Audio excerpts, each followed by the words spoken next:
Palavra da Verdade, a exposição bíblica com Hernandes Dias Lopes. Disse a Filipe: onde compraremos pães para lhes dar a comer? Mas dizia isto para o experimentar, porque ele bem sabia o que estava para fazer. Respondeu-lhe Filipe: não lhes bastariam 200 denários de pão, para receberem cada um o seu pedaço. Um dos seus discípulos, chamado André, irmão de Simão Pedro, informou a Jesus: está aí um rapaz que tem 5 pães de cevada e 2 peixinhos. Mas isto que é para tanta gente? Disse Jesus: fazia o povo assentar-se, pois havia naquele lugar muita relva. Assentaram-se, pois, os homens em número de quase 5.000.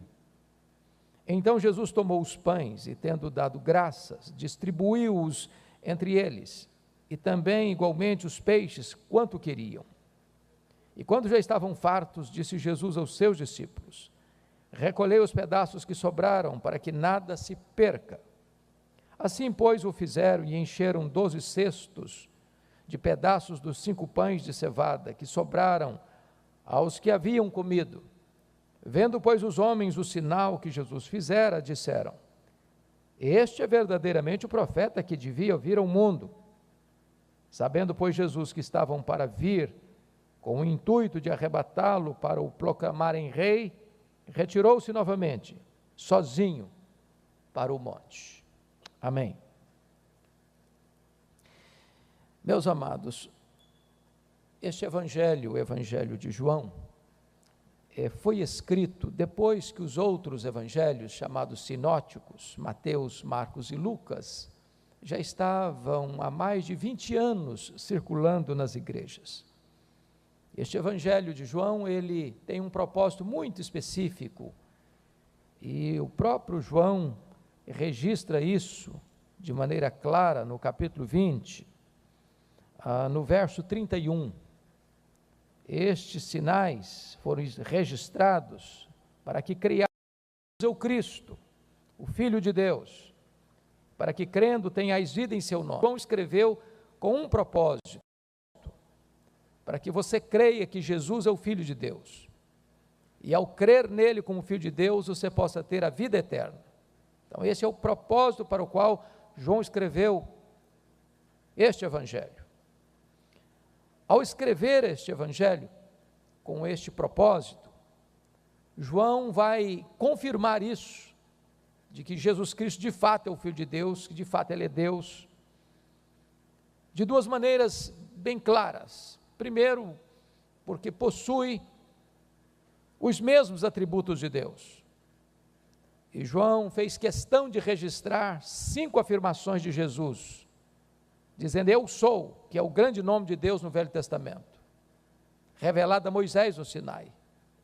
Então, neste evangelho, Jesus prova a sua divindade, mostrando que ele é o pão da vida. Eu sou o pão da vida, eu sou a luz do mundo, eu sou a porta, eu sou o bom pastor, eu sou a ressurreição e a vida, eu sou o caminho e a verdade e a vida, e eu sou a videira verdadeira. Mas também Jesus retrata e prova a sua divindade, que ele é o Filho de Deus, e que nós, crendo nele, podemos ter vida eterna, porque também, dentre os tantos sinais que ele realizou, e numa linguagem hiperbólica, João diz que se fossem registrados todos, nem em todo mundo caberiam os livros. Ele seleciona 7 que Jesus fez. Esse milagre aqui é o 4º que ele fez neste evangelho, registrado neste evangelho.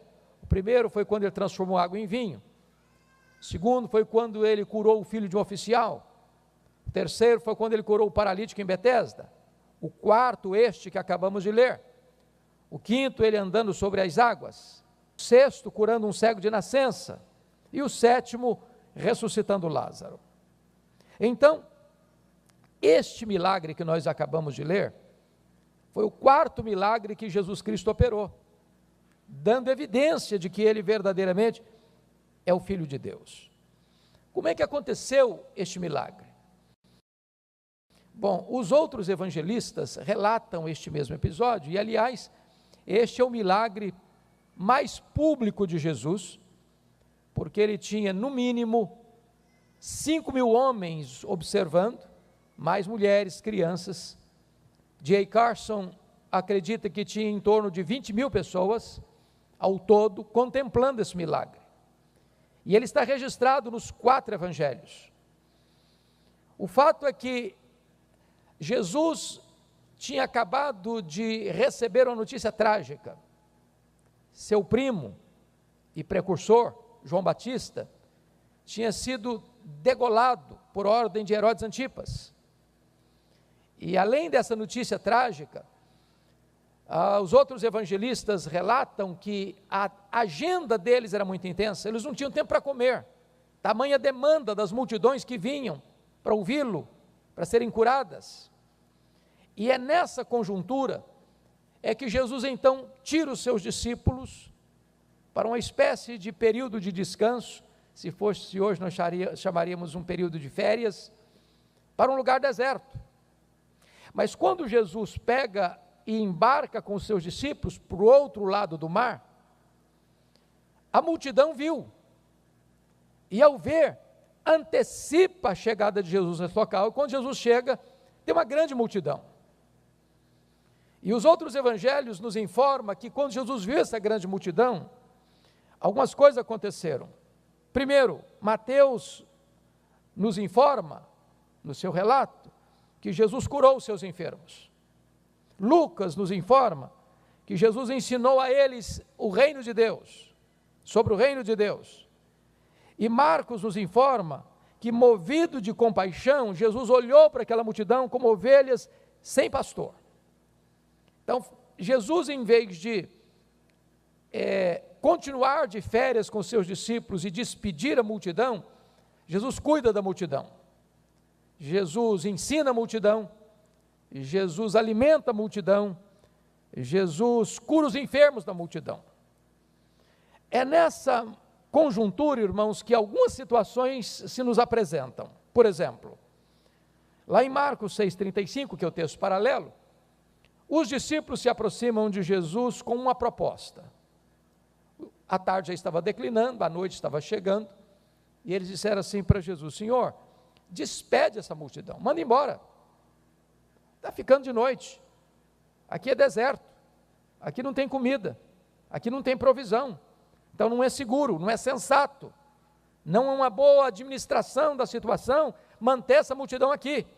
Aqui tem mulher, aqui tem criança, aqui tem gente doente, então despede a multidão.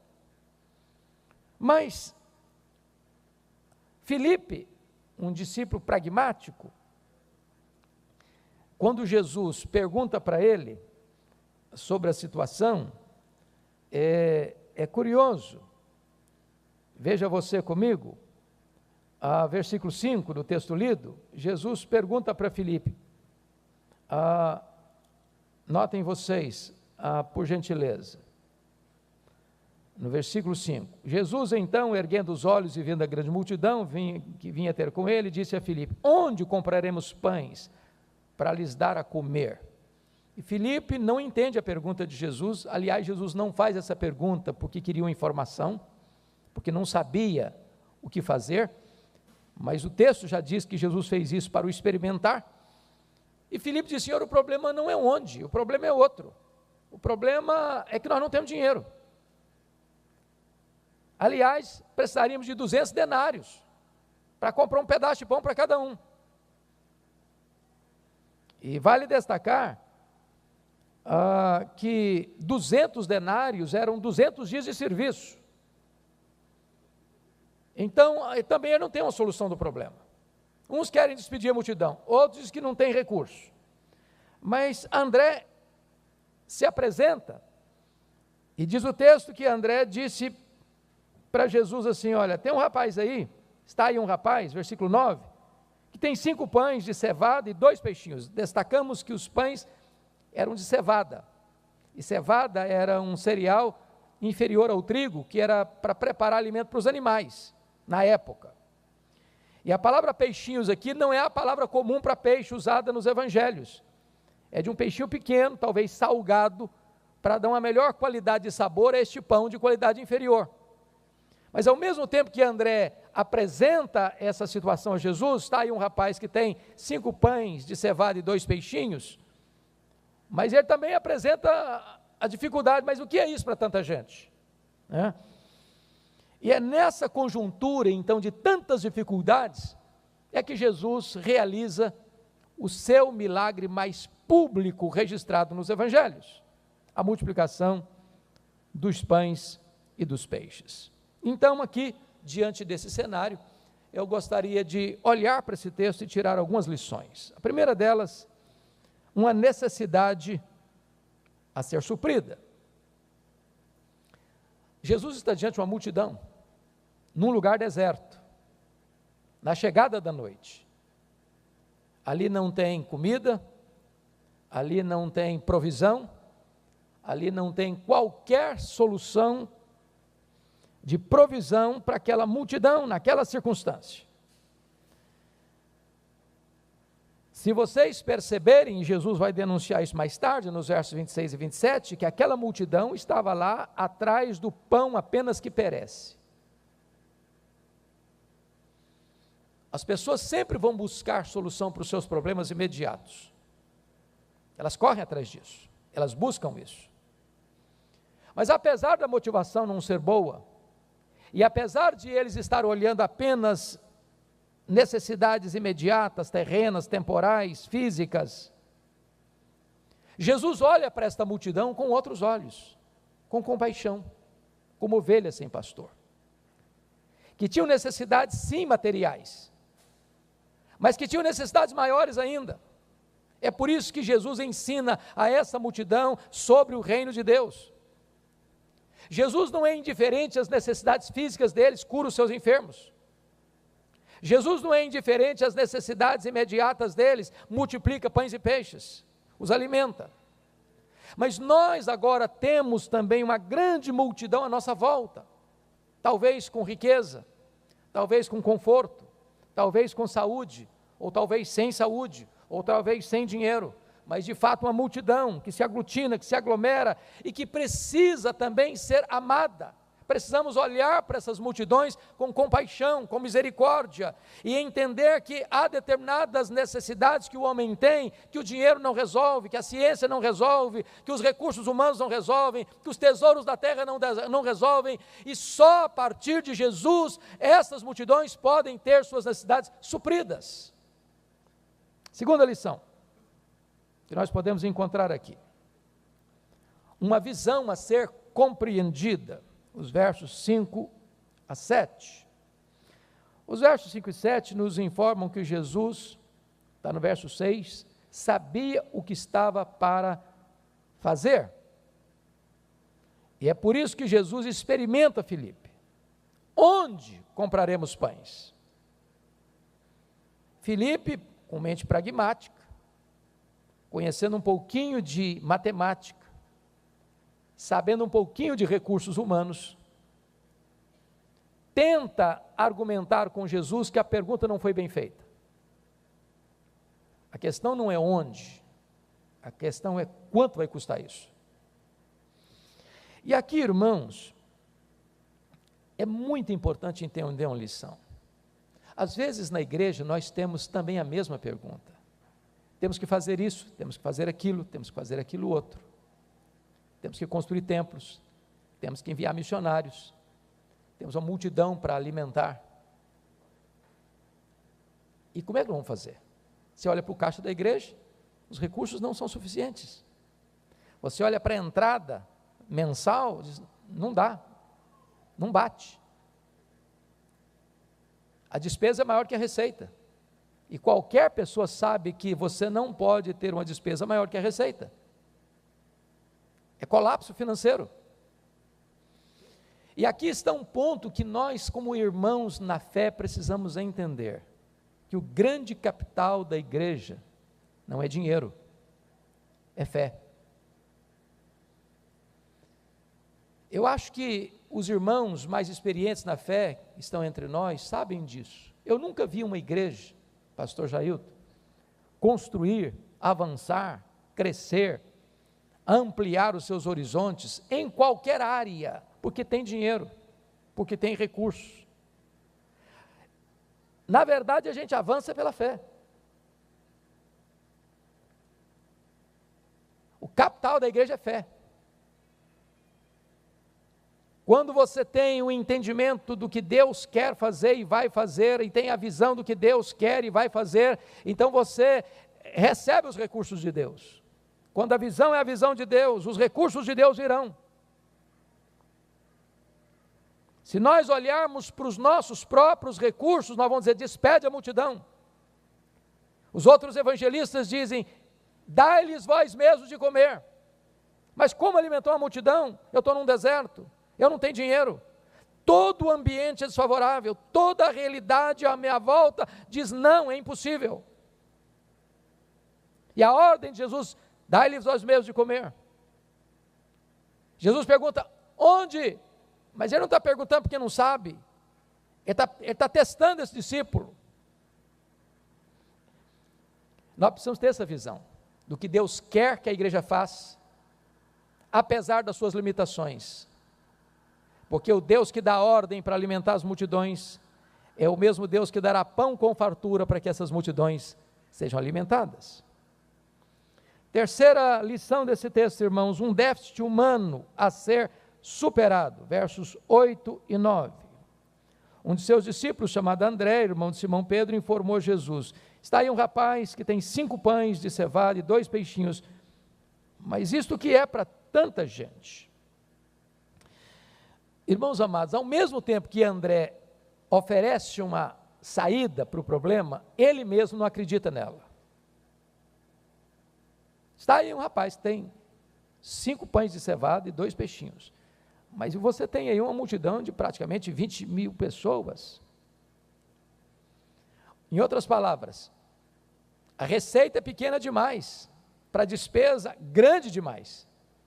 O que você vai fazer? Para Filipe falta dinheiro, para André falta provisão disponível. Agora, notem comigo, irmãos, que via de regra os milagres da providência de Deus ocorrem quando você e eu decretamos a nossa falência. Eu não tenho, eu não consigo, eu não posso, sou limitado. Os meus recursos são insuficientes.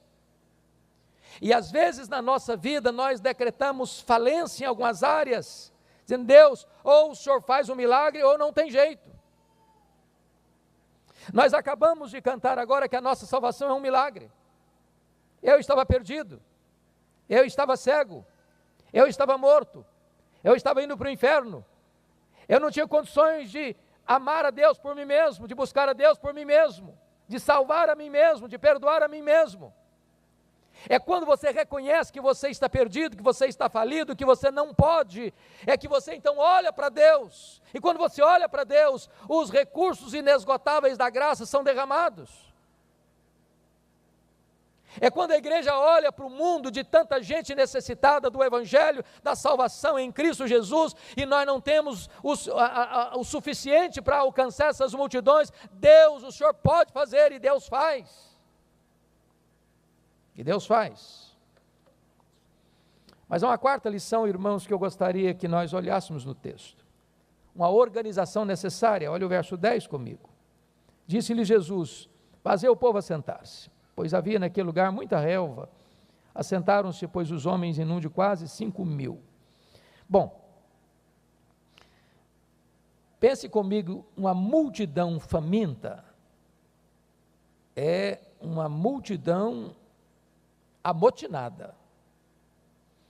É só você perceber aqui no Brasil, quando tomba um caminhão cheio de alimento, o que é que acontece? Ou no lugar onde falta pão, a fome chega, o desespero entra, e as pessoas se amotinam e se atropelam. Isso é um perigo. Jesus está mostrando para nós que o milagre divino não dispensa a ordem humana. Em outras palavras, uma multidão faminta sem ordem produz o caos. E Jesus então ordena que esta multidão, quase 5.000 homens, fora mulheres e crianças, se assentem. E os outros evangelistas disseram que se assentaram em grupos de 100 e de 50. A obra de Deus precisa de ordem, de planejamento, de controle, de racionalidade. Andamos pela fé, mas a ordem é necessária. Quinto lugar, quinta lição, uma multiplicação generosa. Vejam vocês que, versículo 11, por gentileza, então Jesus tomou os pães e, tendo dado graças, distribuiu-os entre eles e também igualmente os peixes, quanto queriam. E eu destaco aqui 4 coisas. Primeiro, Jesus opera o milagre a partir do pouco em suas mãos. Jesus poderia ter alimentado aquela multidão sem material pré-existente? Podia. Ele criou os céus e a terra, o universo, sem matéria pré-existente. Todas as coisas foram feitas por ele, e sem ele nada do que foi feito se fez. Mas, via de regra, Jesus apanha o pouco que você tem para fazer grandes coisas a partir disso. Então, ponha o pouco que você tem nas mãos de Jesus. Segundo, Jesus dá graças pelo pouco. Tomou os pães e, tendo dado graças, às vezes com o pouco a gente murmura, com o pouco a gente lamenta, com o pouco a gente reclama, com o pouco a gente diz, não vai ter jeito. E Jesus, a partir do pouco, faz um milagre, porque ele dá graças pelo pouco. Terceiro, o que nós não podemos fazer, Jesus fez, que é multiplicar pães e peixes. Sabe o que imaginar você multiplicar 5 pães de cevada para alimentar quase 20.000 pessoas?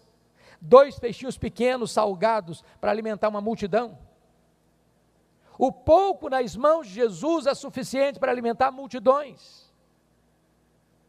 Quarto, o milagre acontece nas mãos de Jesus, mas as mãos dos discípulos devem repartir o pão, está lá em Marcos 6,41, Jesus multiplicou, mas na hora de distribuir para a multidão, assentada em grupos de 100 em 100, 50 em 50, quem levou o pão para o povo foram os discípulos. O que significa isso, irmãos? O pão de Deus está aqui, ó, a sua palavra. O próprio Filho de Deus é o pão da vida. Quem alimenta a multidão é Deus, a provisão é divina. Mas quem leva este alimento, quem leva esta palavra, quem leva a esperança da salvação para as pessoas famintas lá fora, é a igreja, somos nós, o povo de Deus. Penúltima lição, a mordomia necessária, versos 12 e 13. E quando já estavam fartos, disse Jesus aos seus discípulos, recolhei os pedaços que sobraram aos que haviam comido. Então, e quando já estavam fartos, disse Jesus aos discípulos, recolhei os pedaços que sobraram para que nada se perca. Então fizeram isso e encheram 12 cestos de pedaços dos 5 pães de cevada que sobraram aos que haviam comido. Jesus está nos ensinando uma coisa importante aqui, fartura de provisão não autoriza desperdício da sobra. Desperdício de comida é pecado. Aliás, essa é uma mordomia que todos nós devíamos pensar dentro da nossa casa. Não é porque você tem muito, não é porque você tem com fartura, que você tem licença para jogar fora o dom de Deus. Deixa eu lhes dar um testemunho que me marcou muito. Em 1981, vários irmãos da nossa igreja aqui foram visitar a missão Quacisabanto na África do Sul, onde aconteceu um grande avivamento em 1966. E eles recebiam caravanas do mundo inteiro, davam hospedagem e comida, uma comida muito simples, é bem verdade, feita fundamentalmente à base de milho, que é o principal produto agrícola deles. E aconteceu que algumas pessoas, ao entrar na fila para comer, enchiam o prato, provavam e não gostavam, jogavam no lixo. Um irmão tomou a palavra com muita firmeza, mas muita doçura ao mesmo tempo. Disse: meus irmãos, a comida é um dom de Deus, é uma expressão da providência de Deus, e nós não podemos jogar o dom de Deus na lata de lixo. O que você está jogando fora, tem gente que está precisando para sobreviver. Não é porque você tem com fartura que você vai fazer desperdício. Não faça isso. Jesus está nos ensinando essa questão desta mordomia necessária. Mas finalmente, a última lição desse texto, uma tentação perigosa. Olha comigo os versículos 14 e 15.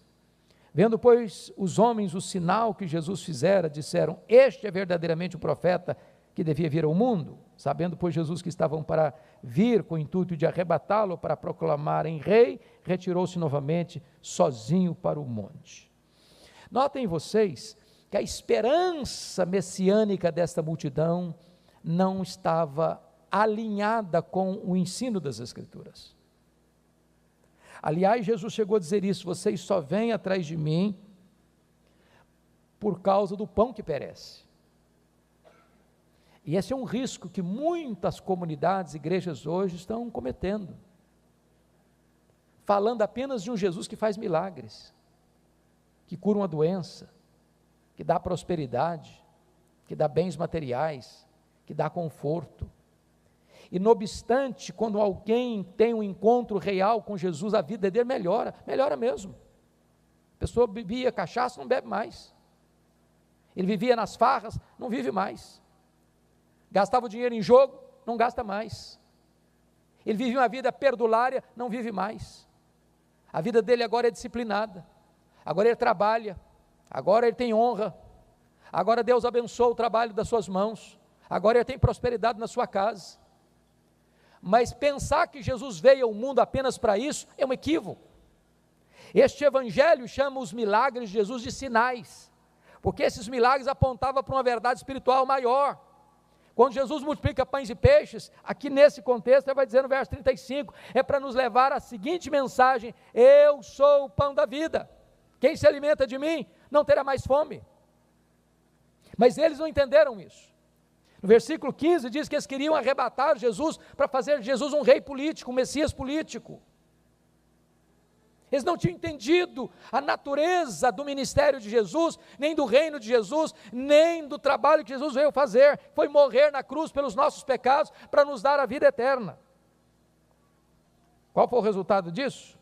Confira comigo e eu termino aqui.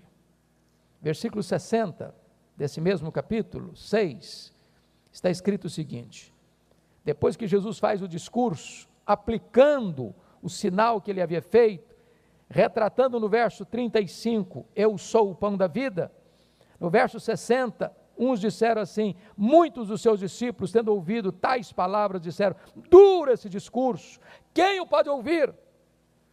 O versículo 66 nos informa: à vista disso, muitos dos seus discípulos o abandonaram e já não andavam com ele. Tem muita gente que corre atrás dos milagres, só dos milagres, mas não querem o Jesus dos milagres. Querem as bênçãos, mas não querem o abençoador. Querem os benefícios dos milagres, mas não querem compromisso com o Cristo dos milagres. Quando Jesus percebeu que as multidões estavam saindo, é curioso você notar a resposta dos discípulos no verso 67 e 68, vejam comigo. Então perguntou Jesus aos 12, aos apóstolos: porventura quereis também vós retirar-vos? Respondeu-lhe Pedro, Simão Pedro: Senhor, para quem iremos nós? Só tu tens as palavras de vida eterna. Oh, amados irmãos, o Jesus do passado é o Jesus de hoje e de amanhã. Ele é o mesmo, eternamente o mesmo. O que ele fez, ele faz, ele fará. Mas ai de nós se olharmos para Jesus apenas como aquele que fez milagres temporais, terrenos. Esse pão é o pão que perece. Você pode ter dinheiro, você pode ter saúde, você pode ter conforto, você pode ter sido curado como resposta de uma oração, mas Jesus tem algo muito maior e permanente a fazer na sua vida. Ele é o pão da vida. Você precisa se alimentar dele pela fé. E se você hoje crer em Jesus como seu Salvador, como seu Senhor, como o pão da vida que veio para dar vida a você, você hoje pode receber dele a própria vida eterna. Que esse Jesus nos abençoe. Amém.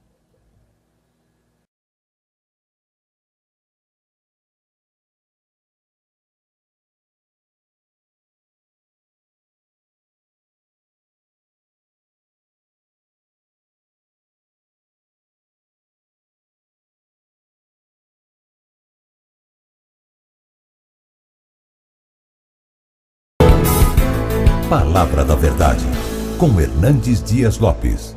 Irmãos queridos, nós vamos abrir a palavra de Deus e eu convido você para abrir comigo no Salmo 42. Salmo 42.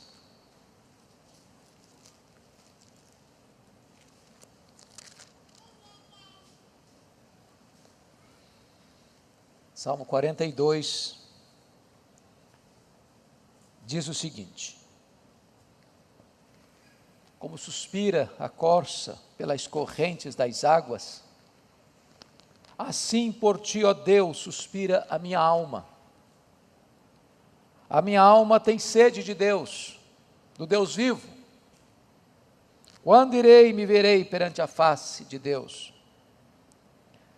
As minhas lágrimas têm sido meu alimento, de dia e noite, enquanto me dizem continuamente: o teu Deus, onde está? Lembro-me dessas coisas, e dentro de mim se me derrama a alma, de como passava eu com a multidão de povo, e os guiava em procissão à casa de Deus, entre gritos de alegria e louvor, multidão em festa. Porque estás abatida, ó minha alma?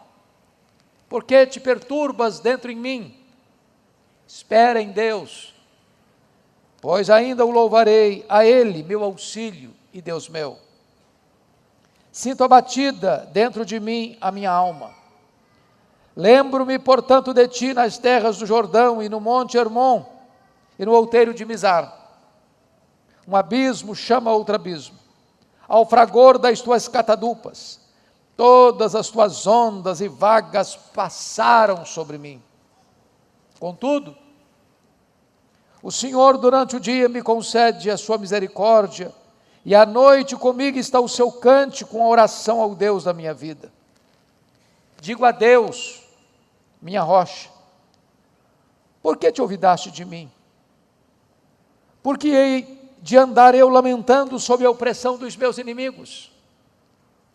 Esmigalham-se-me os ossos, quando os meus adversários me insultam, dizendo: o teu Deus, onde está? Porque estás abatido, ó minha alma? Porque te perturbas dentro de mim? Espera em Deus, pois ainda o louvarei, a Ele, meu auxílio e Deus meu. Amém. Eu queria pensar com vocês hoje sobre o tema: o clamor de uma alma sedenta. Se vocês perceberam, logo no cabeçalho deste salmo, está escrito aí livro 2. O livro de Salmo é dividido em 5 livros. Como o Pentateuco tem 5 livros, os 150 salmos estão divididos em 5 livros. O primeiro livro vai do Salmo 1 ao Salmo 41, praticamente todos os salmos de Davi. E todos eles, via de regra, usando o nome Senhor, Javé, Yavé, Jeová. Aqui começamos o segundo livro do Saltério, agora de autoria dos filhos de Coré. E via de regra, agora o nome usado vai ser Elohim, o Deus Criador. E este salmo 42 retrata, meus amados irmãos, o anelo profundo da alma do adorador, porque este homem está enfrentando uma espécie de quarentena da alma, sendo privado de estar na casa de Deus, ele que tinha ligação ao culto, à música do templo, está agora privado do culto público, da reunião dos santos, da Assembleia Solene. Ele está exilado lá no norte de Israel. Ele está lá no extremo norte de Israel, nas fraldas do Monte Hermon, onde nasce o Rio Jordão. A Bíblia não nos informa o motivo desse exílio, as razões por que ele está privado de estar em Jerusalém, na casa de Deus, com o povo de Deus, celebrando o culto a Deus. Somos informados ainda que, além de estar privado do culto público, numa espécie de quarentena imposta, ele está cercado de inimigos. Muito provavelmente inimigos que não têm a sua fé, porque zombam da sua fé, porque escarnecem da sua fé, dizendo: teu Deus onde está? Você que está passando por essa crise, por esse banimento, por esse afastamento autoimposto, ou melhor, imposto pelos inimigos. Cadê o teu Deus? Por que ele não age? Por que ele não intervém? Por que ele não livra você dessa? Por que você está nessa situação? Passando a ideia de que nem Deus podia resolvê-lo, ou que Deus o havia abandonado. Então, esse é o contexto desse salmo. E eu gostaria de olhar esse salmo em duas perspectivas. A primeira delas, mostrando o profundo anelo por Deus, dos versos 1 a 5. E depois então olharemos a outra perspectiva do salmo, a partir do verso 6 até o verso 11. 4 fatos nos chamam a atenção aqui, meus amados irmãos. Primeiramente, olhem comigo o clamor da alma sedenta, versos 1 e 2. Você pode ler comigo, por gentileza, em voz alta, clara, eloquente, nos versos 1 e 2, vamos lá? Como suspira a corça pelas correntes das águas, assim por ti, ó Deus, suspira a minha alma. A minha alma tem sede de Deus, do Deus vivo. Quando irei, me virei perante a face de Deus. Oh, irmãos, eu acho que esse salmo é tão oportuno neste período que estamos vivendo, desta pandemia. Talvez poucas coisas mexem mais com a alma de um pastor do que ver pessoas querendo vir à casa de Deus e nós dizendo para elas: não venha, não tem espaço. Ou de uma pessoa precisar entrar num site para fazer uma inscrição, e alguns, como disseram hoje de manhã: pastor, eu não venho porque já entrei lá, não tem mais vaga.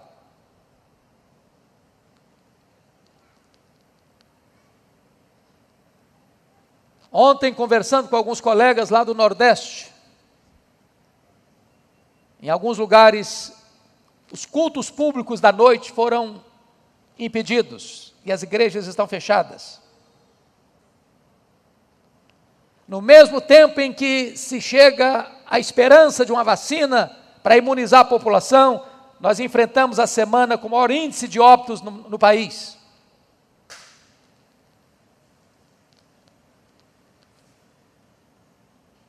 E é nessa conjuntura de alguém que quer estar na casa de Deus e não pode.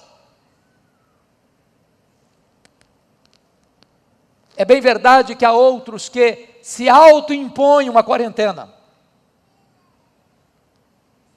Mas a conjuntura que leva esse salmista a dizer isso, e ele é um observador, e ele conhece a sua geografia, conhece seu território, e sabe que a corça, este animal rápido, célere, que sai saltitando e pulando pelas montanhas, sôfrega, sedenta, sequiosa, correndo desesperadamente para uma fonte de água, para dessedentar-se, para matar a sua sede.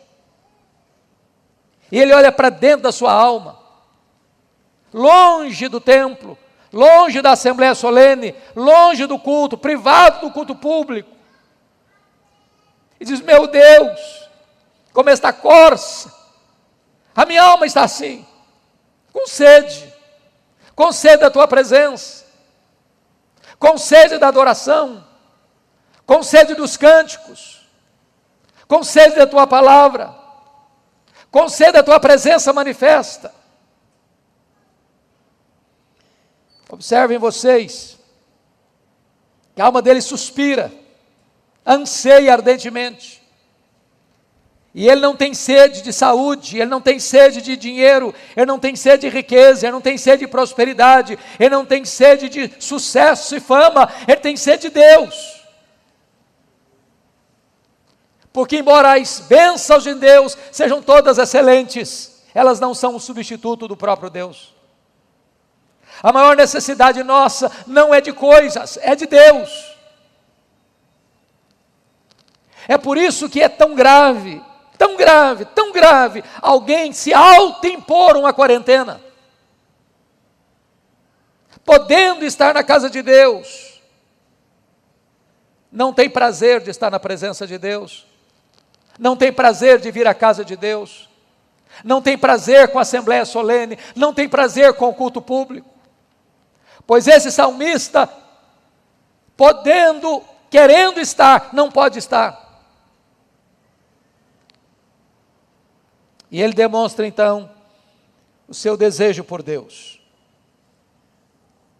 E ele usa duas coisas aí que me impressionam: suspirar, ele está desejando ar, e sede, ele está desejando água. As duas coisas são vitais para a vida: o ar para respirar e a sede para dessedentar. Assim como você deseja ar para respirar, e assim como você deseja água para dessedentar a sua sede, diz: assim está minha alma desejosa de Deus. Mas em segundo lugar, confira comigo o sofrimento desse exilado. Versículo 3: as minhas lágrimas têm sido meu alimento dia e noite, enquanto me dizem continuamente: o teu Deus onde está? Meus amados irmãos, o texto não nos informa por que esse salmista está exilado, por que esse salmista está distante, no extremo norte do seu país, quando o templo ficava lá no sul, na Judéia, e ele era alguém ligado ao culto, à adoração, ao louvor. E ele está confessando aqui que esta privação do culto público, esta privação da comunhão com Deus, na casa de Deus, com o povo de Deus, gera nele uma dor tão profunda, que a única coisa que ele consegue ter é choro, choro e choro. Como outrora se alimentava, agora ele se alimenta das suas lágrimas. Porque além da privação, ele está enfrentando um segundo problema. O verso 3b diz: enquanto me dizem continuamente, continuamente, continuamente, continuamente, o teu Deus onde está?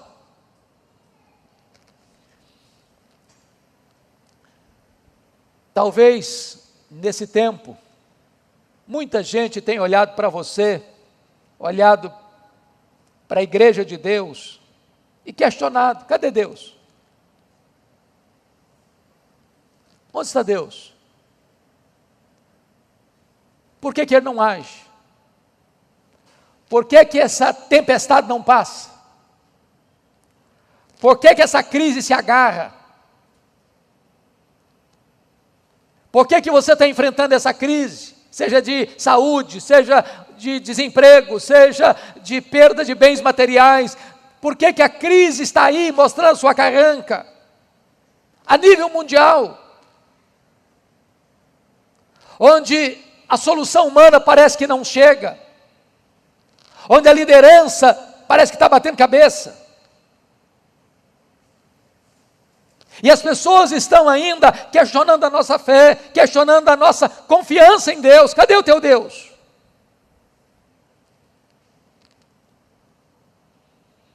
Mas notem vocês, em terceiro lugar,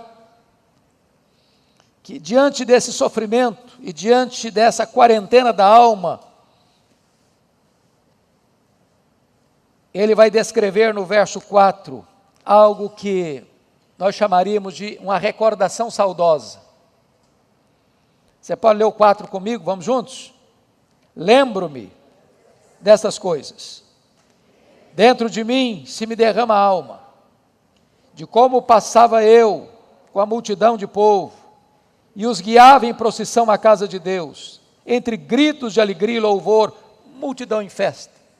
Ele está longe, ele está exilado, ele não pode estar em Jerusalém, ele não pode estar na casa de Deus, ele anseia por Deus, ele anseia pelo culto a Deus, e ele começa então a viver de memórias, de lembranças, de reminiscências.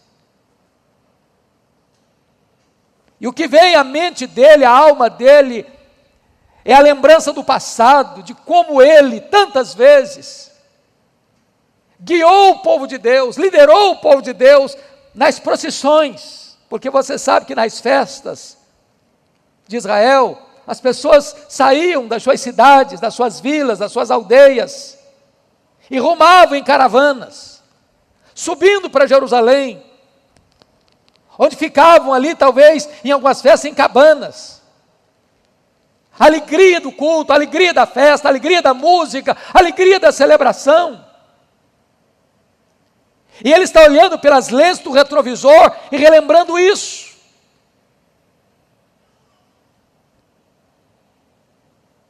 E tem hora que parece que dá saudade, não?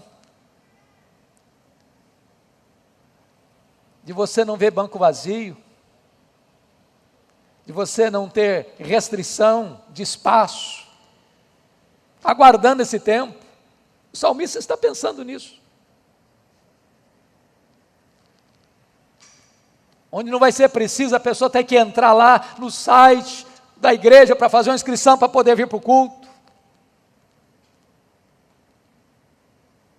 Das celebrações festivas. E é por isso que, em quarto lugar, eu chamo a sua atenção, o salmista vai ter uma conversa diante do espelho. Nós chamamos, na língua portuguesa, de um solilóquio, uma conversa consigo mesmo.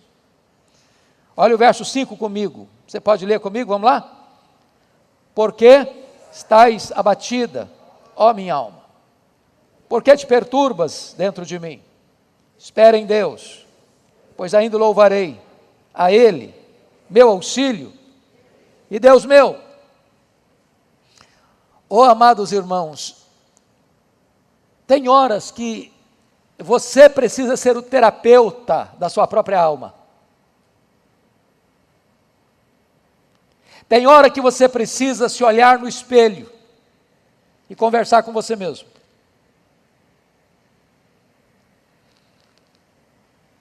Tem hora que as vozes humanas, todas, não podem acalentar a sua alma. E você precisa exortar o seu próprio coração, a sua própria alma. Quando que isso é necessário? É quando você está privado daquilo que é mais excelente. É quando você está enfrentando acusações pesadas acerca da sua fé. Cadê o teu Deus? Por que ele não tira você dessa? Por que você está enfrentando essa batalha toda? Como é que ele confronta a si mesmo? Ele pergunta à sua alma: por que estás abatida, ó minha alma? Você já ficou assim com a alma abatida?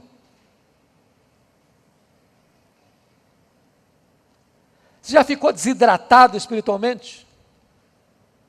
emocionalmente com um tanque vazio,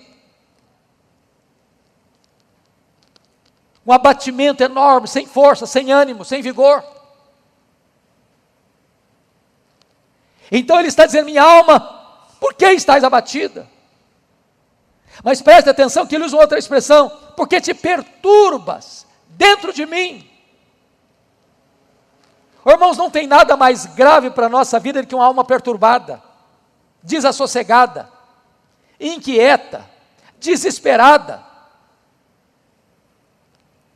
Ele é um servo de Deus, ele não é um ateu, ele não é um idólatra, ele não é um cético, ele não é um agnóstico. Ele é um homem de Deus que lida com o louvor da casa de Deus. Mas ele precisa conversar com ele mesmo, exortar ele mesmo, confrontar ele mesmo com essas palavras. Por que você está abatido? Por que você está perturbado? Mas preste atenção que isso não é apenas autoajuda, confissão positiva. Ele não busca solução dentro dele mesmo, ele não encontra solução através de uma corrida pelos corredores da sua própria alma. O remédio que ele oferece para ele mesmo é esse: espere em Deus. Tira os olhos do problema, tira os olhos da geografia, tira os olhos da circunstância, tira os olhos dessa crise, tira os olhos desse exílio, volta a sua atenção para Deus. Espere em Deus. A crise passa, irmãos, e Deus permanece. A pandemia passa e Deus continua sendo Deus. Então espere em Deus.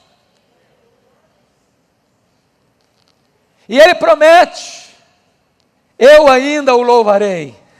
Eu ainda o louvarei. Hoje é choro, hoje é dor, hoje é problema, hoje é o encurralamento do mal, mas o louvor virá.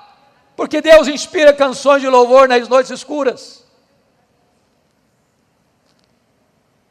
Apesar da crise, apesar da providência carrancuda, ele pode afirmar: o que está aí, este Deus é o meu auxílio, Ele é o meu Deus. Não importa quão grande é o problema, não importa quão grave a acusação, este Deus é o meu Deus, e este Deus é o meu auxílio.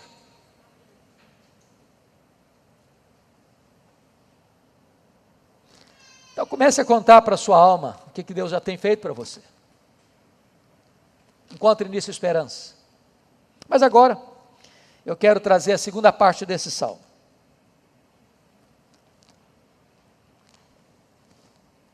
Que é a nostálgica lembrança de Deus, dos versos 6 a 11. Vejam vocês, a partir do verso 6, que ele diz assim: sinto abatida dentro de mim a minha alma, lembro-me, portanto, de ti nas terras do Jordão e no Monte Hermon e no outeiro de Mizar. Eu peço a sua atenção para alguns pontos aqui.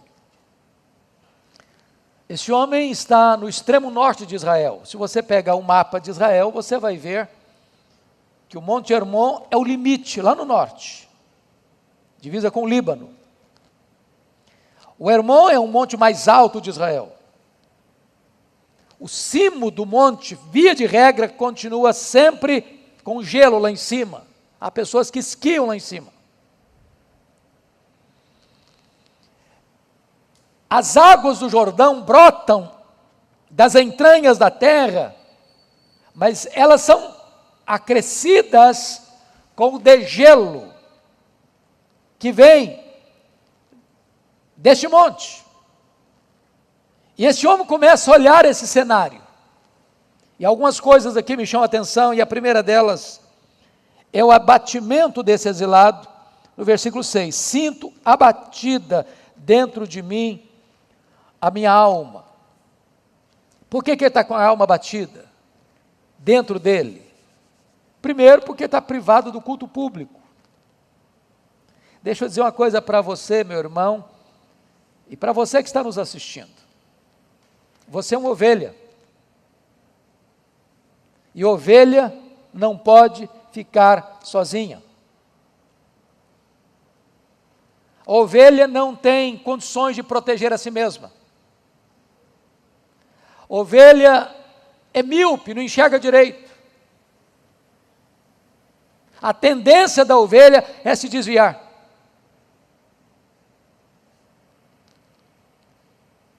Então não tem desse negócio de crente, ovelha desigrejada. Segundo, não tem desse negócio de ovelha que se basta a si mesma. Sou crente dentro da minha casa, me basta a mim mesmo. Não existe isso.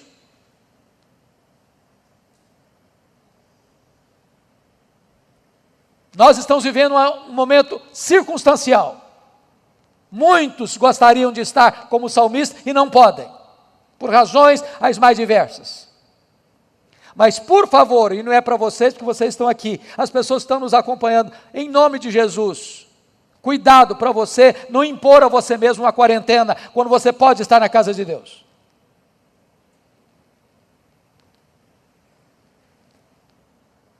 Este homem está abatido, não é porque ele está enfrentando um problema tão grave,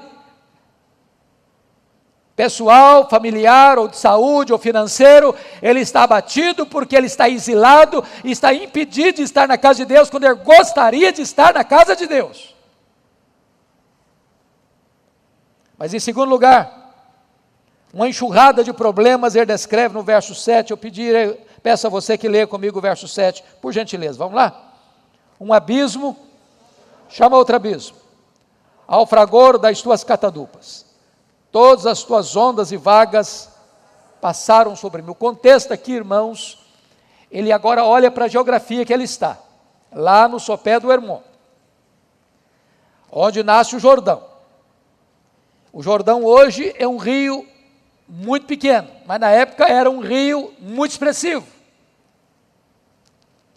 E de repente ele está naquela geografia. E o degelo vem dos montes, do Monte Hermon, e vem derretendo, e aquilo vira onda, aquilo vira catadupa, e de repente os pés fogem do chão, e ele é levado de roldão, nas enxurradas, no volume violento das águas, que tiram do chão, e vão arrastando, e vão sufocando, e vão passando em cima dele, as ondas e vagas. E é exatamente isso que ele descreve para nós no verso 7, um abismo chama outro abismo, ao fragor das tuas catadupas, todas as tuas ondas e vagas passaram sobre mim. Agora ele pega esse cenário e aplica para os problemas que ele está enfrentando. Já sentiu assim às vezes?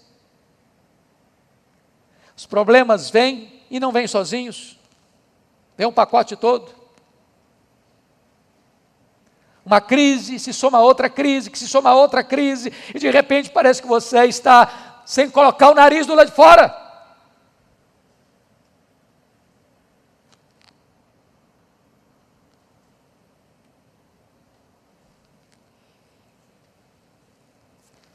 A sensação que ele tem é parece que o céu e a terra se unem. As águas de cima com as águas de baixo, para tirá-lo do chão. E para engolfá-lo, engoli-lo, envelopá-lo nas ondas e vagas. Mas em terceiro lugar, confira comigo o socorro divino no verso 8. Pode ler comigo o 8, vamos juntos? Contudo, o Senhor, durante o dia me concede a sua misericórdia, e à noite comigo está o seu cântico, uma oração ao Deus da minha vida. Ao ler a sua Bíblia, sempre preste muita atenção no que nós chamamos de conjunção adversativa. Contudo, porém, entretanto, entrementes, mas.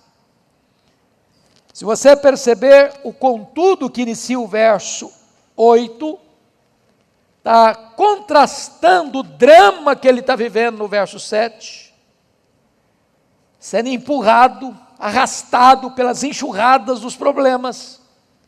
Diz, contudo, apesar disso, apesar dessa situação medonha, o Senhor durante o dia me concede a sua misericórdia.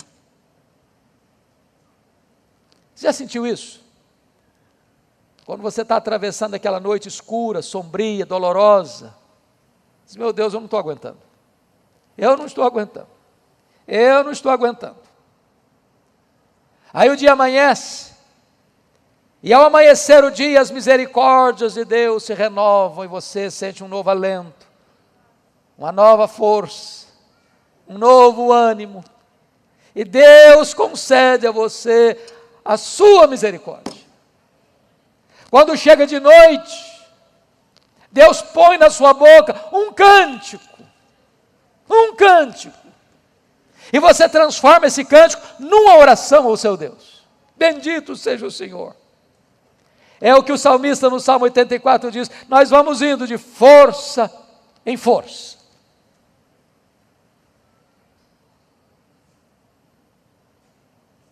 Mas em quarto lugar, note comigo a oração do oprimido, no verso 9.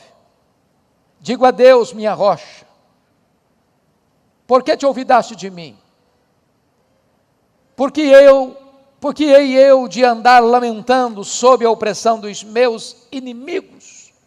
Aqui ele começa a clarear um pouco mais para nós. Talvez a razão do seu exílio. Ele está debaixo de uma opressão de inimigos, de um cerco de inimigos, de uma perseguição de inimigos, que ele chama no verso 10 de adversários.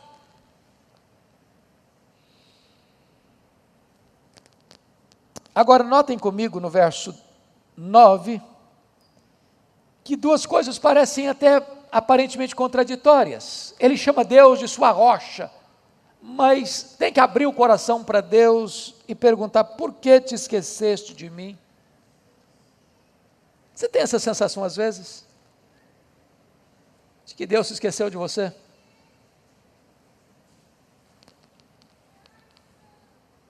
O problema chega, você pede, você ora, e o problema não vai embora.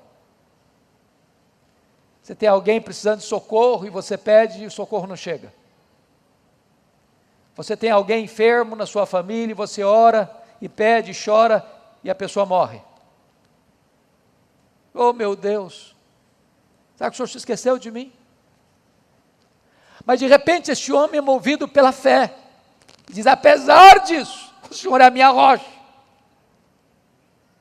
O crente vive nessa tensão, irmãos. Não é porque você é crente que toda hora que você pede, a solução chega na hora. A solução vem na hora que você grita, na hora que você pede, do jeito que você pede. Mas uma coisa rege a sua vida, é entender que esse Deus é a sua rocha. E ele diz isso no contexto em que os pés não estão mais no chão, as ondas estão passando, as vagas estão passando, ele está sendo levado de roldão pelas tempestades, pela fúria das águas, pelas enxurradas da vida, mas ele diz, o Senhor é a minha rocha.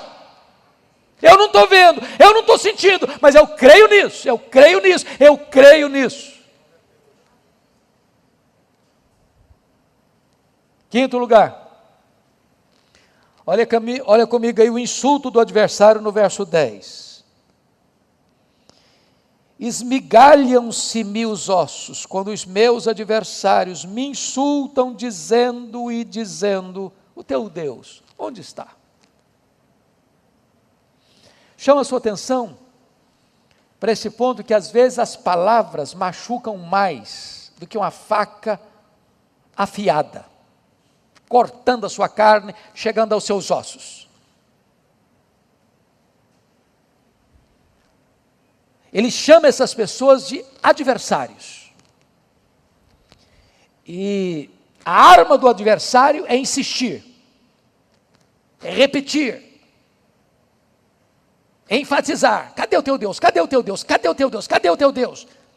É essa a tônica aqui. Me insultam dizendo, o teu Deus, onde está? Onde está o teu Deus? Cadê Deus? Por que Deus não tira você dessa? Por que Deus permite você passar por essa? Por que Deus não socorre você? Por que Deus não cura você? Por que Deus não abre uma porta para você? Por que esse problema não cessa?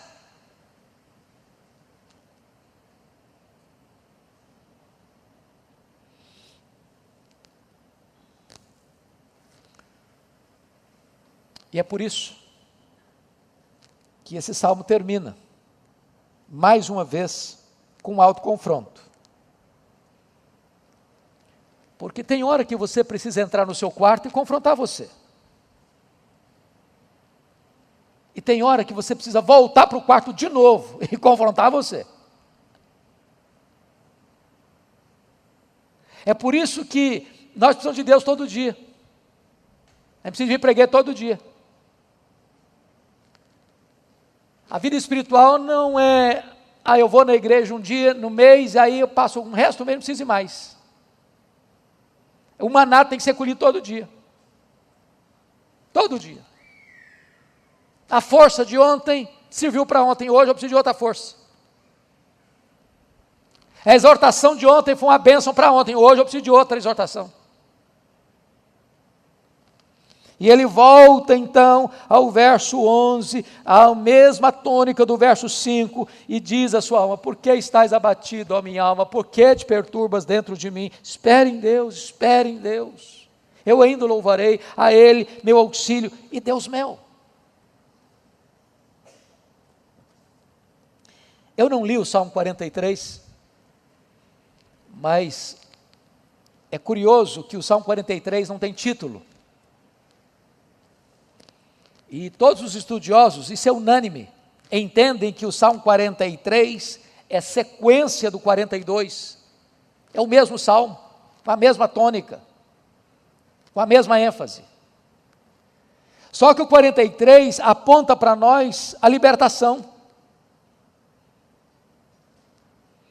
E se você perceber, o cenário muda, ele não está mais no exílio, ele não está mais lá no norte de Israel, ele está de volta a Jerusalém, ele está de volta ao templo, ele está de volta ao culto. E ele diz algo no verso 4 do 43 que me encanta profundamente: então irei ao altar de Deus que é a minha grande alegria, ao som da harpa, o melhor instrumento, e eu te louvarei, ó Deus, meu Deus. Oh, amados irmãos, que verdade preciosa, Deus, a minha maior alegria. Quem é a sua alegria? Qual é a sua maior alegria? O que é que você mais anseia? O que é que você mais deseja? O que é que você mais aspira?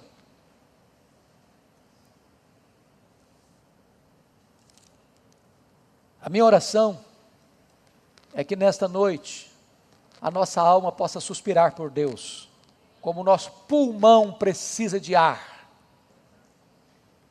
A minha oração é que nesta noite nós possamos desejar Deus mais do que água para matar a nossa sede. A minha oração é que nas turbulências e tempestades da vida nós possamos desejar Deus mais do que as bênçãos de Deus.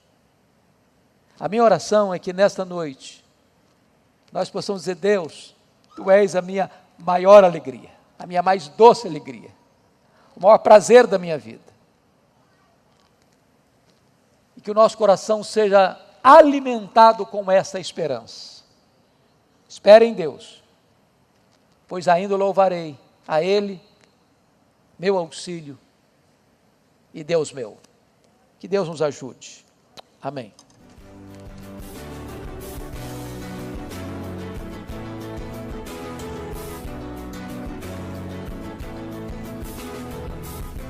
Palavra da Verdade, com Hernandes Dias Lopes.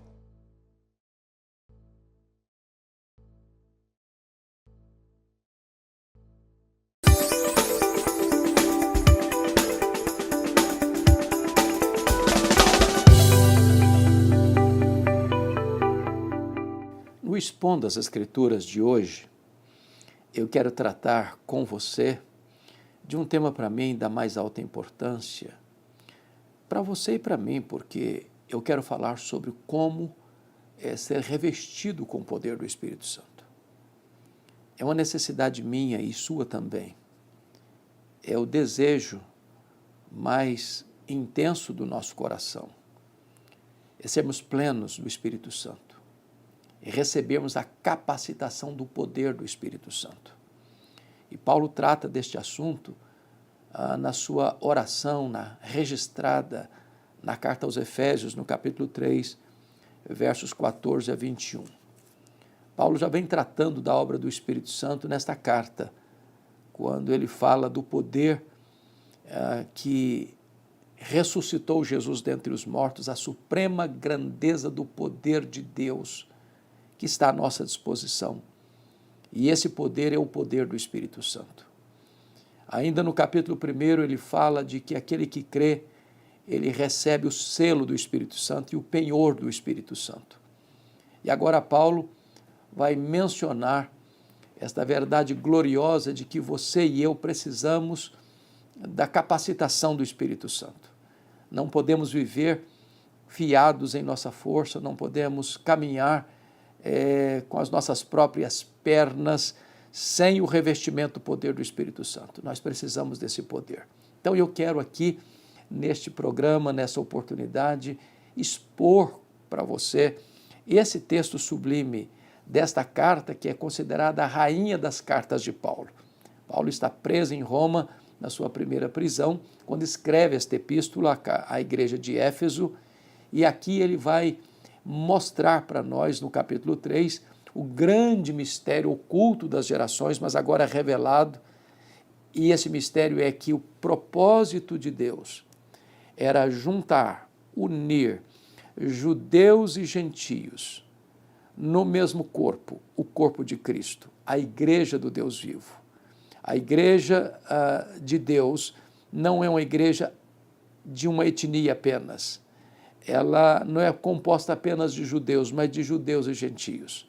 Não importa que raça, não importa a cor da pele, não importa a cultura, não importa a condição social, não importa a geografia, todo aquele que crê no Senhor Jesus faz parte da família de Deus, é membro da igreja de Deus, faz parte do grande rebanho de Cristo.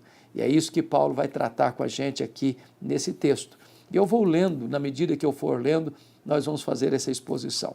Se você puder pegar uma Bíblia e acompanhar, tanto melhor, para nós avançarmos bem na exposição desta palavra, desta mensagem. Então, capítulo 3 de Efésios, versículo 14, Paulo diz: por esta causa, eu me ponho de joelhos diante do Pai. Que causa ele está falando? Qual é o assunto que ele está tratando? Ele vem exatamente no texto precedente, mostrando o grande mistério revelado, que é a igreja composta de todas as raças, de todos os povos, de todas as etnias, de todas as cores, de todos os matizes, de todas as culturas, de todas as procedências geográficas, de todos os componentes da história. Deus tem um só povo, Deus tem uma só família, Deus tem uma só igreja, Deus tem um só rebanho, e este é formado de todos aqueles que creem no Senhor Jesus, que Ele comprou com o seu sangue, os que procedem de toda a tribo, raça, povo, língua e nação. E ele diz assim: de quem toma o nome toda a família, tanto no céu como sobre a terra. Ou seja, ele está falando de duas igrejas aqui, da igreja militante e da igreja triunfante, da igreja que milita na terra e da igreja que está glorificada no céu. Do Pai, esta igreja toma o seu nome. Ou seja, Deus o Pai é a nossa identidade, Ele é a nossa referência, nós pertencemos a Ele, somos filhos dEle, adotados na família dEle, nós temos Jesus como nosso irmão maior, nosso irmão primogênito, e desta maneira, tanto aqueles que já partiram estão na glória, como aqueles que ainda estão aqui militando, todos nós tomamos como referência da nossa vida a pessoa de Deus Pai. E ele diz no verso 16 assim: para que, segundo a riqueza da sua glória, vos conceda que sejais fortalecidos com poder, mediante o seu Espírito no homem interior. O que ele está fazendo aqui é um pedido muito ousado. Ele está pedindo que Deus, segundo a riqueza da sua glória, nos conceda isso, o que ele vai pedir.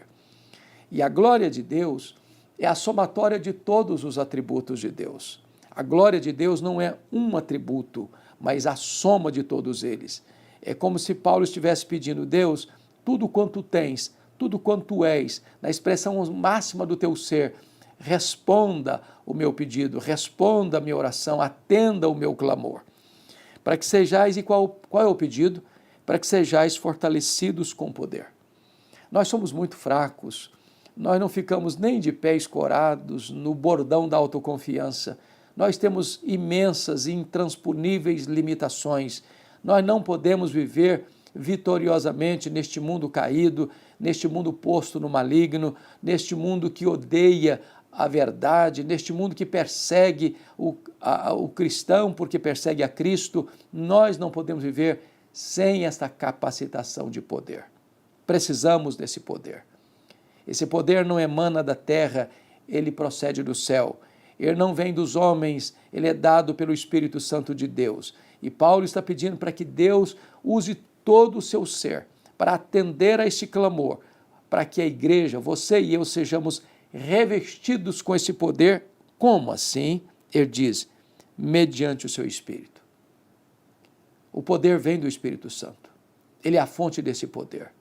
Aliás, foi o próprio Jesus quem disse aos seus discípulos, depois que ressuscitou, permanecei na cidade de Jerusalém, até que do alto sejais revestidos de poder.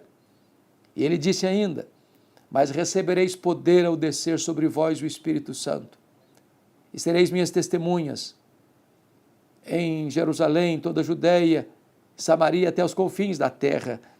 Nós não podemos trabalhar com eficácia, nós não podemos viver em santidade, a não ser que nós sejamos revestidos com o poder mediante o seu Espírito. Onde? No homem interior. Não é nada espalhafatoso, não é nada espetaculoso, não é uma espiritualidade cênica, é no homem interior.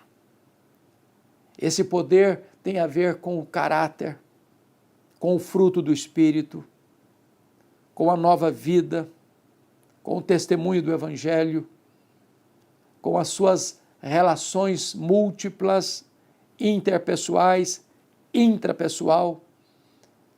Este é o território onde o Espírito Santo concede poder, é no homem interior, é aqui dentro de você.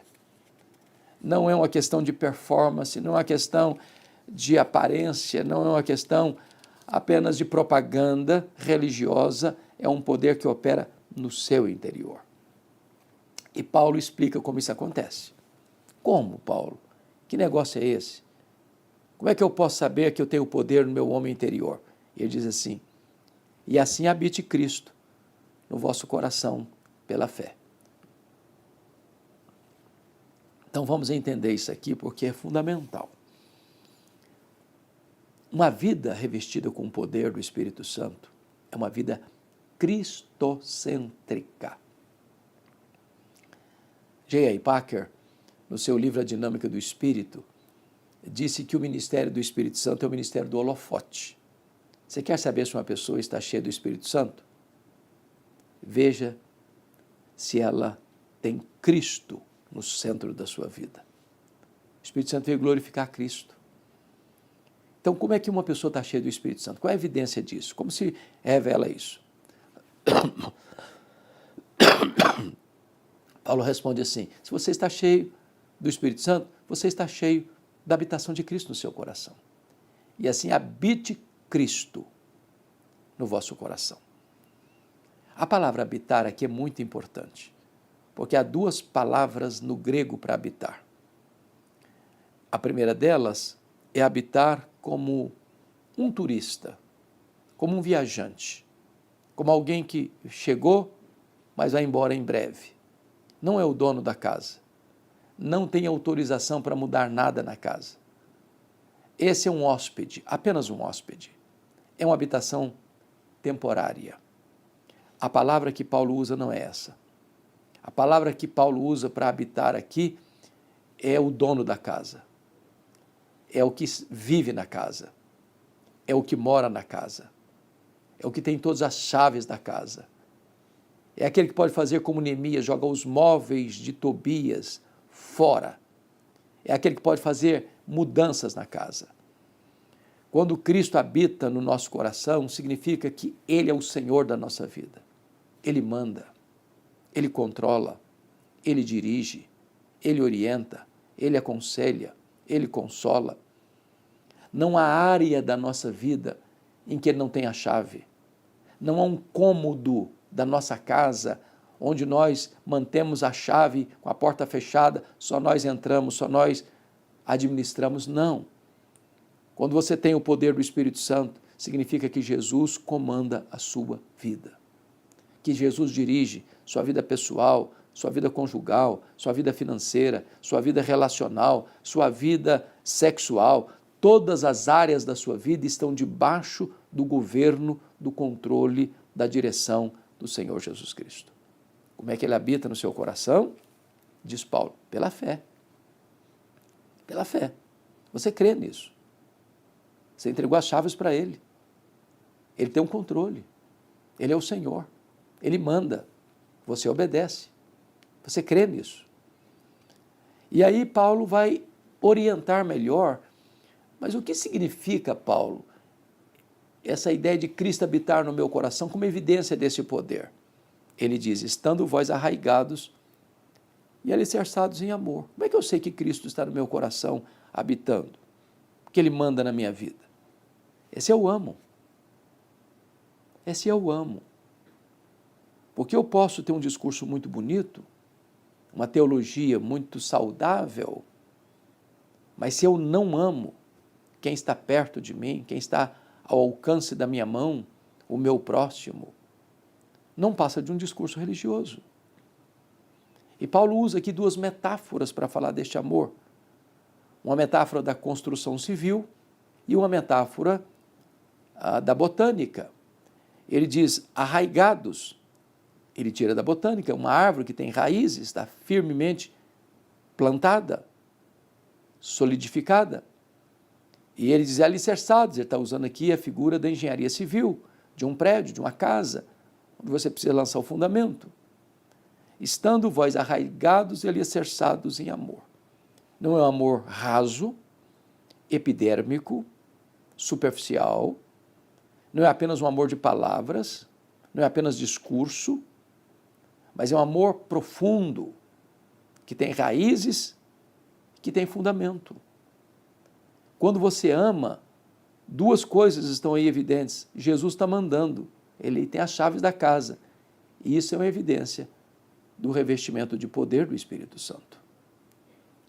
E agora Paulo coloca o propósito desse revestimento, no versículo 18, a fim de poderes, olha aí o a fim, com o propósito de, com a finalidade de, a fim de poderes compreender com todos os santos qual é a largura e o comprimento e a altura e a profundidade do amor de Deus. Então veja bem que essa compreensão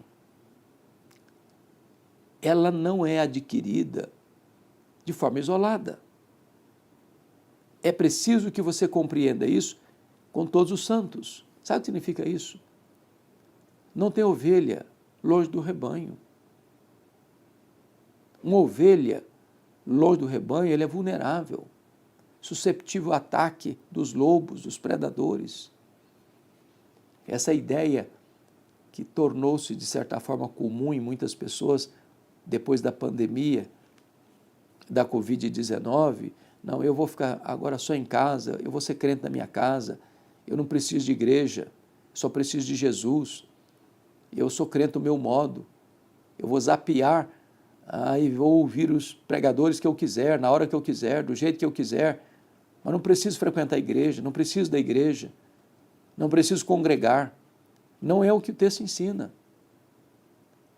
Você e eu precisamos fazer parte de um corpo, que somos parte de um corpo. Se eu arrancasse o meu braço, ele seria ainda membro do meu corpo, mas ele não faz parte do corpo e ele não tem vida. Ele só tem vida ligada ao corpo. Paulo diz, eu preciso compreender com todos os santos qual a largura, o comprimento, a altura e a profundidade do amor de Deus.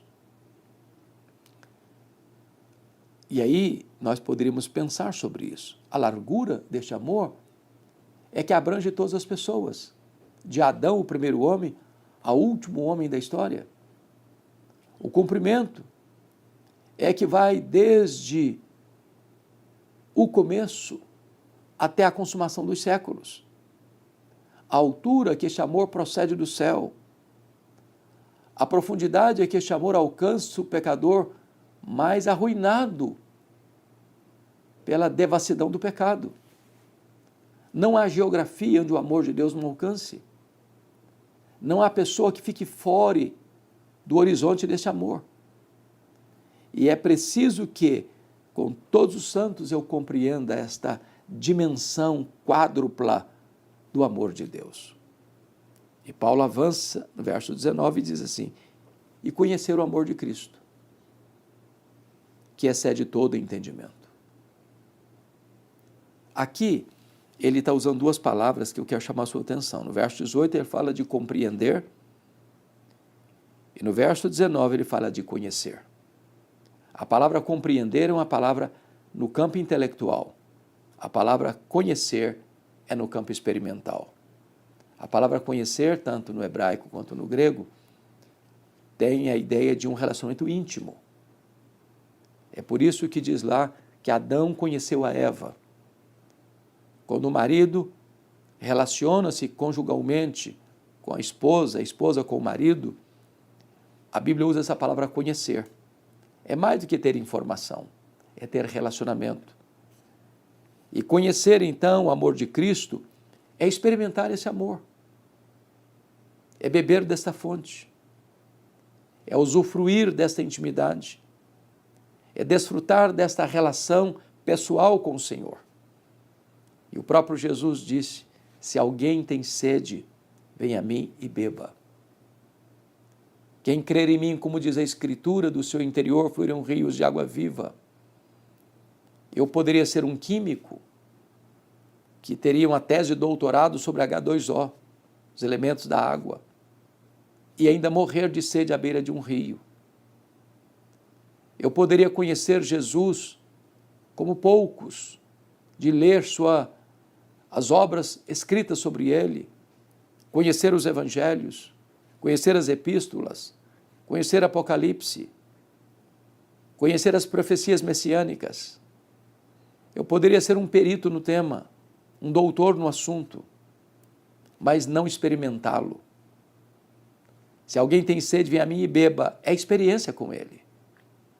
E quando você conhece o amor de Cristo, esse amor vai para além de qualquer compreensão humana. Ele, sendo Deus, se fez homem. Sendo rico, se fez pobre. Sendo rei dos reis, se fez servo. Sendo santo, santo, santo, se fez pecado. Sendo bendito eternamente, se fez maldição. Sendo Deus, não julgou como usurpação o ser igual a Deus. Antes a si mesmo se esvaziou, assumindo a forma de servo, humilhando-se até a morte, e morte de cruz. Por amor, ele veio até nós. Ele deu a sua vida por nós. Ele se entregou por nós. Não há amor como este. O amor de Cristo, diz Paulo, nos constrange. Paulo diz assim: talvez por um justo alguém se anime a morrer. Dificilmente. Mas Deus prova o seu próprio amor para conosco. Pelo fato de ter Cristo morrido por nós, sendo nós ainda pecadores. Deus não poupou o seu próprio Filho. Ele voluntariamente se entregou.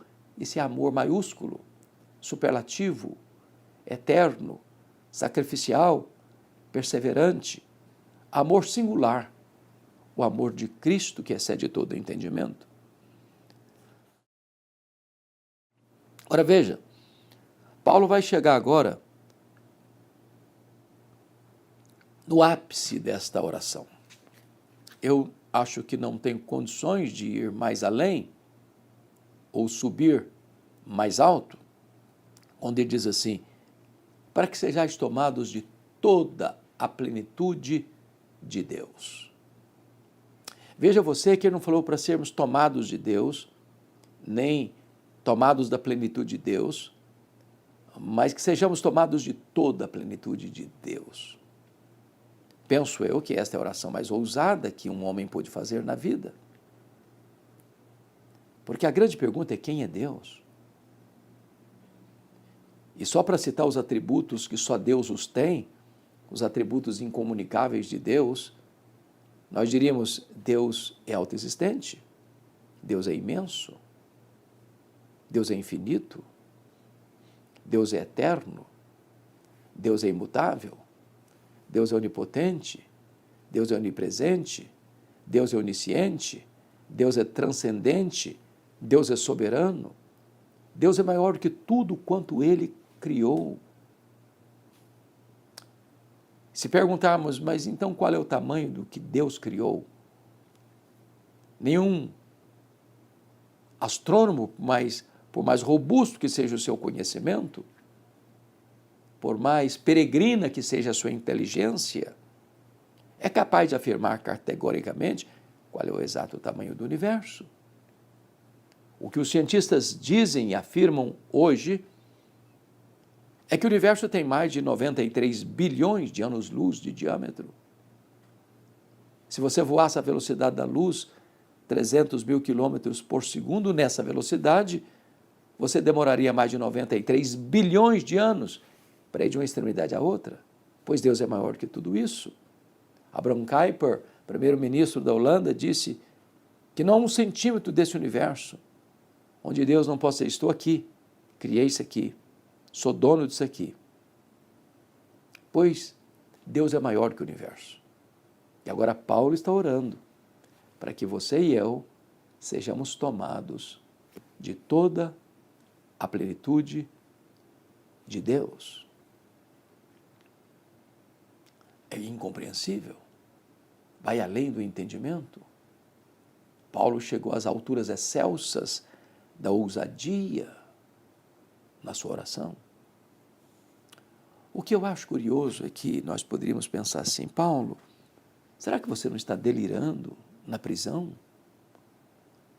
ao fazer um pedido tão ousado? Para que nós não cheguemos a esta conclusão, ele diz no versículo 20, o versículo seguinte, assim: ora, há aquele que é poderoso para fazer não mais, não muito mais, mas infinitamente mais do que tudo quanto pedimos ou pensamos, conforme o seu poder que opera em nós. A Ele seja a glória na Igreja e em Cristo Jesus, agora e pelos séculos eternos. Veja você que esse versículo, ele é poderoso para fazer infinitamente mais, não está conectado com coisas comezinhas da vida, com as coisas corriqueiras da vida. Porque alguém poderia dizer: bom, mas eu estou passando por uma situação difícil financeiramente, e alguém diz: bom, mas Deus pode fazer infinitamente mais. Ou imagina alguém passando um problema de saúde, e alguém diz: bom, mas Deus pode fazer infinitamente mais. Você está passando um problema pessoal, conjugal, familiar, no seu trabalho, e alguém diz: bom, mas Deus pode fazer infinitamente mais. E pode mesmo. Mas Paulo declara isso depois de ter feito o pedido mais ousado, audacioso. O pedido de sermos tomados de toda a plenitude de Deus. Parece que não tem mais nada além desse pedido. Em outras palavras, não há limitação em Deus, a limitação está em nós. Usando uma figura lá de 2 Reis, capítulo 4, enquanto tiver vasilhas vazias, o azeite vai jorrar. Enquanto tiver disponibilidade no nosso coração, haverá mais e mais para nós. O que Deus tem para você é esta plenitude do poder, do Espírito Santo, que significa o governo de Cristo na sua vida, que reverbera na prática do amor, que na comunhão dos santos você compreende este amor de Deus que abrange o mundo todo, em todas as épocas, e que agora você conhece este amor de Cristo que excede todo entendimento, com o propósito de você ser tomado de toda a plenitude de Deus. Paulo não poderia ter outra forma de encerrar esta oração tão sólida, tão ousada, tão robusta, senão com a doxologia. E a doxologia é esta: a Ele seja a glória na igreja e em Cristo Jesus. Deus é glorificado na igreja. Deus é glorificado no corpo e em Cristo, na cabeça. Quando a igreja é revestida de poder, quando Cristo é o Senhor, quando você e eu vivemos o cristianismo de verdade, amando, não amor raso, mas profundo, como uma árvore que está plantada e como uma casa que está solidamente edificada. Quando você assim o faz, diz a Escritura, então, você é tomado de toda a plenitude de Deus. Esse Deus que pode fazer mais, mas muito mais, mas infinitamente mais. Esse Deus é digno de ser honrado, de ser adorado, de ser exaltado. Este Deus é digno de receber a glória na igreja e em Cristo, no corpo e na cabeça.